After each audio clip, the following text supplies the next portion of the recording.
पाठशाला में आप लोगों का हार्दिक स्वागत है। आज मैं आप लोगों को विशेषण के भेदों की परिभाषा पढ़ाने जा रही हूँ, क्योंकि विशेषण के भेद के बारे में मैं पहले वीडियो में डाल चुकी हूँ। आज विशेषण के भेदों की परिभाषा पढ़ेंगे। विशेषण के 4 भेद होते हैं। सबसे पहले गुणवाचक विशेषण, तो इसको समझिए। जो शब्द संज्ञा या सर्वनाम के गुण, दोष, अवस्था, रंग, आकार आदि का बोध कराता है उसे गुणवाचक विशेषण कहते हैं। कि गुण, दोष, रूप, आकार, रंग, अवस्था, देश आदि का जो बोध कराता है उसे हम गुणवाचक विशेषण कहते हैं। जैसे दयालु, काला, चौकोर, बुढ़ापा आदि। तो गुणवाचक विशेषण समझ गए बच्चों। अब मैं आगे बढ़ती हूँ। संख्यावाचक विशेषण, दूसरा है संख्यावाचक विशेषण। जिस विशेषण शब्द से संज्ञा या सर्वनाम की संख्या का बोध होता है उसे संख्यावाचक विशेषण कहते हैं। जैसे 2, 4, काम, कुछ, थोड़ा आदि। तो इसको समझ गए बच्चों कि संख्या का बोध होता है कि जिस विशेषण शब्द से संज्ञा या सर्वनाम की संख्या का बोध होता है उसे संख्यावाचक विशेषण कहते हैं। तो बच्चों, जैसे नाम से ही पता चल रहा है कि निश्चित और अनिश्चित, तो निश्चित संख्यावाचक विशेषण जिन विशेषण शब्दों से संज्ञा या सर्वनाम के निश्चित संख्या का बोध उसे हम निश्चित संख्यावाचक विशेषण कहते हैं। जैसे 2 लड़के, 4 लड़कियां आदि।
अनिश्चित संख्यावाचक विशेषण जिन विशेषण शब्दों से संज्ञा या सर्वनाम की अनिश्चित संख्या का बोध हो उसे अनिश्चित संख्यावाचक विशेषण कहते हैं। जैसे कुछ लड़के, तो यहाँ लड़कों की संख्या हमें ज्ञात नहीं है। ज्ञात मतलब पता, कि हमें लड़कों की संख्या पता नहीं कि लड़की की संख्या में कितने हैं। कम लोग, वहाँ जो लोग हैं वो क्या है, कम हैं। तो ये क्या हुआ बच्चों, अनिश्चित संख्यावाचक।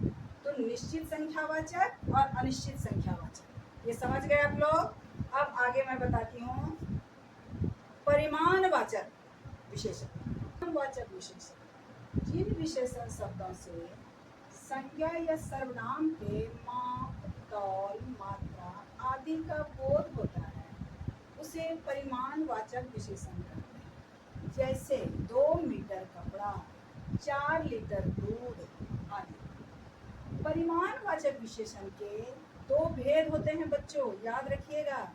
जैसे कि संख्यावाचक विशेषण के दो भेद हैं, वैसे ही परिमाणवाचक विशेषण के भी दो भेद होते हैं, निश्चित परिमाणवाचक और अनिश्चित परिमाणवाचक। निश्चित परिमाणवाचक विशेषण, निश्चित परिमाणवाचक विशेषण। जिन विशेषण शब्दों से संज्ञा या सर्वनाम के निश्चित परिमाण, परिमाण का समझते हैं बच्चों मात्रा, निश्चित परिमाण या मात्रा का बोध होता है उसे निश्चित परिमाणवाचक विशेषण कहते हैं। जैसे 10 किलो आटा, 10 किलो चीनी, 4 लीटर तेल आदि।